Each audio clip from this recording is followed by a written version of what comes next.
Hello everyone, welcome back to Project Wen-Krawt, the junkyard ecosystem. Last video I went over the goals of the Spec Evo project, and I got a lot of really good feedback. It's genuinely been so helpful, and it's helped a lot with developing the project. Now without further ado, here are the abiotic and biotic factors of the starting planet. Firstly, the star of the system. The star of the system, which I've decided to name Albertson's star, is an A-type star with about 1.5 times our sun's radius and 2 times its mass. I chose a larger star size because I wanted longer years, as to satisfy one of the goals from the first video, having really long predictable winters and long seasons in general would accomplish that. Because the habitable zone of an A-type star is so far away, it would get that done. The only problem is that A-type stars only exist for about 1 billion years, and that's not enough time for life to evolve. So I'm just justifying that with the planet was originally a rogue planet that got caught in the system, and when it thought there was already multicellular life present, meaning that in the star's lifespan they could have complex multicellular life. Onto the planet of Wen-Krawt. Now, important to say is that because it's a ground-type planet, which is a term I stole from Artifexian, watch this video, it's really good. It's essentially a planet with little to no water above ground, but all the water is below ground. I really dislike the whole idea of single biome planets, and in my mind I knew that it was going to be quite a dry world, so this is a good compromise between what I wanted and what I view as sort of appealing to my realism goals. The planet itself has a mass about 1/3 that of Earth's, and a radius that's about 0.6 times Earth's. Additionally, its gravity is 0.801 times Earth's, and its density is about 7 times it. Its semi-major axis is at 5.135 astronomical units. For the survivability of the rats which come from an Earth-like atmosphere, I decided to keep the atmospheric pressure just about the same as that of Earth's, but with slightly more oxygen, just because that trend makes things bigger, and because it's a low-gravity world, combine those two together and oh boy, we're gonna have some real big creatures. Now, for a while I'd been considering giving this planet a moon, and I thought even a whole ring, like that of Saturn or Jupiter, but because of the recent solar eclipse in my region, I decided that I would give them as many moons as possible, or rather that I could see visibly existing, just because I want to have as many solar eclipses as possible on this world. When it comes to the tectonics and geography of this planet, I have a vague idea of what it looked like prior to the mass extinction, and just about after. I will show up on screen some of the tectonic maps I made and the map before the war that ended the planet. So after doing that, what I did is I took the map and overlaid it over one I had made for Wen-Krawt forever ago, then picked the tectonic plates based on compromises between the two maps' elevations, and the result I had in the end I'm quite satisfied with. This is particularly really important to have the pre-war map because it'll help me determine the exact geographical configuration of, for example, a lot of the coasts in the northern hemisphere, as in like the ones right around the Arctic Circle, might have initially had glaciers, and because of that, you're gonna get some weird fun patterns, like the ones you see at the north end of Scandinavia. Now the next very important step after going over the geography is now we're getting into biomes. This is sort of the border between the abiotic and biotic factors, because sure, a lot of it is geographical formations. The flora of each biome is very important.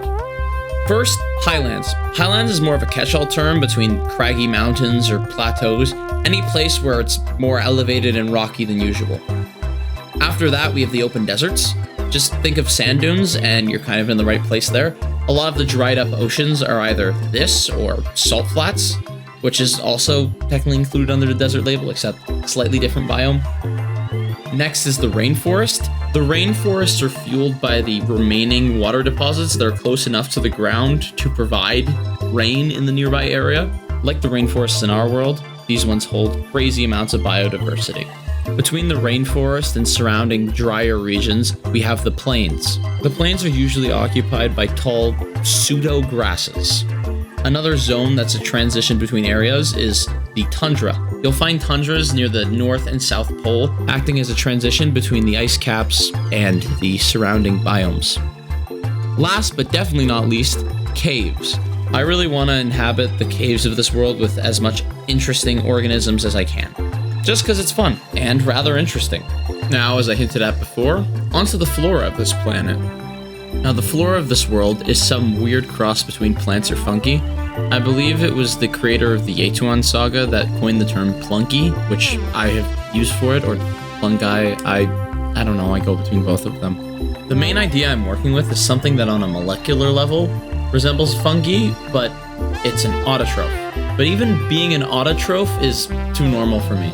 See, to go along with the post-apocalyptic theme, I've decided that these aren't photosynthetic, they're radiosynthetic. As in, due to a lack of a magnetic field, a lot more UV radiation gets in, feeding off the ionizing space radiation that comes down to the planet to keep itself sustained.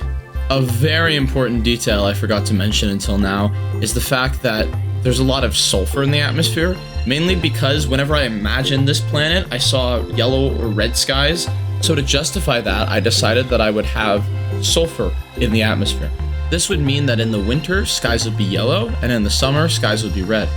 I love this idea. I think it's so incredibly interesting, and especially when you think about the fact that the planet has years way longer than ours.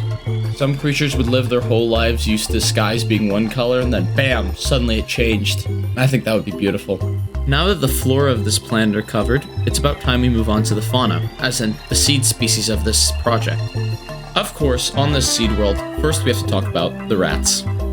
So originally my plan was to have the rat species in this world be the same ones as the family Muridae, as in laboratory rats or fancy rats, brown rats, you get the picture. Now, a problem I had with the Muridae is the fact that it only appears in the fossil record about 25 million years ago. That was originally as long as I had for creatures to evolve in this world. So then I looked at the family of African pouch rats, and I found that it was Mesomyidae, and it is around for slightly longer. Now, I thought both of them are really good, so I decided that this species of rats will come right at the point where they diverged about 33-ish million years ago. At least that's what I got from the reading I found. Please correct me if I'm wrong, but that feels like a perfect amount of time to work with for this project. I've dubbed this special group of rats Raditheria, meaning rat beast, because I just love that name. When it comes to physical description, they look somewhere between African pouch rats, brown rats, and black rats, something in the middle of that. I don't feel the need to explain this one as much, but everything else is pretty much in line with rats. Rodents that reproduce rather quickly, allowing for more mutation, giving them tons of opportunities to evolve into fun new forms on this planet. The next seed species on this planet are the Hymenugris. So this is a group I've completely come up with on my own. They're aliens that very distinctly resemble amphibians and insects of our world, with a few other influences thrown in there. They're a stand-in for insects of our world or other various arthropods to provide as a food source to other species, while also going their own way. I want to take advantage of the lower gravity and higher oxygen to make not only giant insects, but medium-sized ones, like one the size of a fox, just because I think it's an interesting avenue to go down. Even if giant insects have been done a million times, I thought I'd throw my hat into the ring. The biggest difference between them and most arthropods is the fact that their jaws are aligned horizontally, or mandibles, so it looks more aligned with your average tetrapod, like humans. The other big different feature is their unique skeleton/exoskeleton. They have a weird in-between of a skeleton-exoskeleton because skin covers it, so technically it's inside, but it's not uniform. However, I still want a decent portion of the group to have that external skin that's less arthropod-like, because it's different, and I like it. Very much like arthropods of our world, they're segmented, or at least they're more segmented like insects, where you have the head, thorax, and abdomen, though the thorax can be subdivided into categories in certain groups, which I will go over in the next video. The main three subdivisions I'm going with for the Hymenugris are terrestrial, flying, and aquatic. Physically, the Hymenugris look somewhere between ants and beetles, though depending on group, each of these traits will become more or less pronounced, resulting in various weird forms due to evolution. Just like the insects of our world, they have trachea around their body to breathe, except instead of the usual passive respiration system, they have something more similar to birds' air sacs. Last but not least is their interesting method of reproduction, which I am literally just copying from Hymenoptera, the group that ants, bees, wasps, and such are a part of. As in, if an egg is fertilized, it becomes female, and if an egg is unfertilized, it becomes male, and all the other wacky stuff that Hymenoptera genetics have, just because I find that so cool. Finishing off our list of seed species with the final species, they are the Ophiodon. The Ophiodon are very similar to that of snakes, especially externally, but there are a few curious differences. For example, they're most similar to vipers of our world, but instead of having heat-sensing pits, they have heat-sensing antennas that kind of superficially resemble the eye stalks of snails or slugs. They have a second set of jaws like the pharyngeal jaws of moray eels, and while having scales, they have this sort of loose skin and a fluid-filled space in between, giving them loose skin similar to hagfish, making them really hard to bite down on. Now that we've gotten all the starting conditions out of the way, it's about time we get on with it and start the Seed World project. Stay tuned for part 2, where I go over the first 3 million years of evolution on this planet. Thanks for watching. I've really appreciated the feedback on the first video, so again, all of it's appreciated. I really want to make the best video series and project I can, so again, feedback's appreciated. This is something I'm really passionate and fixated on, so I look forward to making more. Thank you.